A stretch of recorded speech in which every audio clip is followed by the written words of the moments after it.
সকাল সকাল ঘুম থেকে উঠেই দেখি দাদি এতগুলো আম নিয়ে আসছে গাছের নিচ থেকে কুড়িয়ে আমাকে এনে দিল, দিয়ে বললো এগুলো মুড়ি দিয়ে খা, অনেক ভালো আছে আমগুলো। যেহেতু এগুলো ফরমালিন ছাড়া আম, তো এগুলোর মধ্যে পোকা হয়, অনেক আম নষ্টও হয়, তো এই আমগুলো একদম ফ্রেশ ছিল, তাই ভাবলাম এগুলোই মুড়ি দিয়ে খাওয়া যাক। তো আমি সাথে সাথে আমগুলো কাটার জন্য চলে আসলাম, ভালোভাবে ধুয়ে নিয়েছি। এখন সবগুলো আম সুন্দরভাবে ছুলে নিব। দেখেন আমের কালার গুলো কতটা সুন্দর আসছে।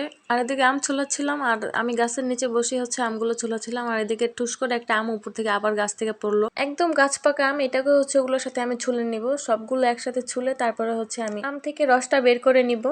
সবগুলো আমি আমার ছুলে নেওয়া শেষ। এখন আমি এগুলো থেকে রসটা ভালো করে বের করে নিব।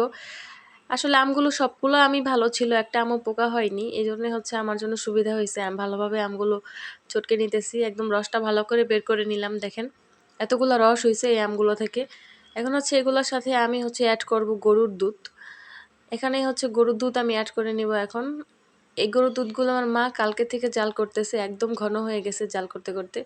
এখন এই দুধগুলোই আমি অ্যাড করে নিব। আসলে আম দিয়ে দুধ দিয়ে আর মুড়ি দিয়ে খেতে যে কি মজা, এটা যারা খাইছে তারাই জানে।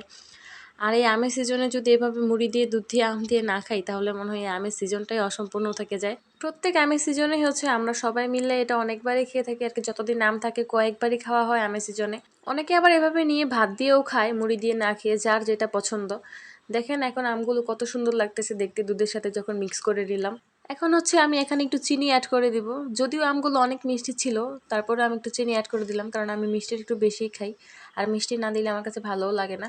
তো এবার আমি মুড়ি দিয়ে দিলাম, এবার খাওয়ার পালা। এইভাবে আম দিয়ে দুধ দিয়ে মুড়ি দিয়ে কে কে খান অবশ্যই কমেন্টস করে জানাবেন। এটা কিন্তু আমার অনেক পছন্দের একটা খাবার, আই মিন সবারই অনেক পছন্দের খাবার, কারণ এমন একটা খাবার কারোই অপছন্দের হতে পারে না। যাই হোক, ভালো থাকবেন সবাই, আল্লাহ হাফেজ।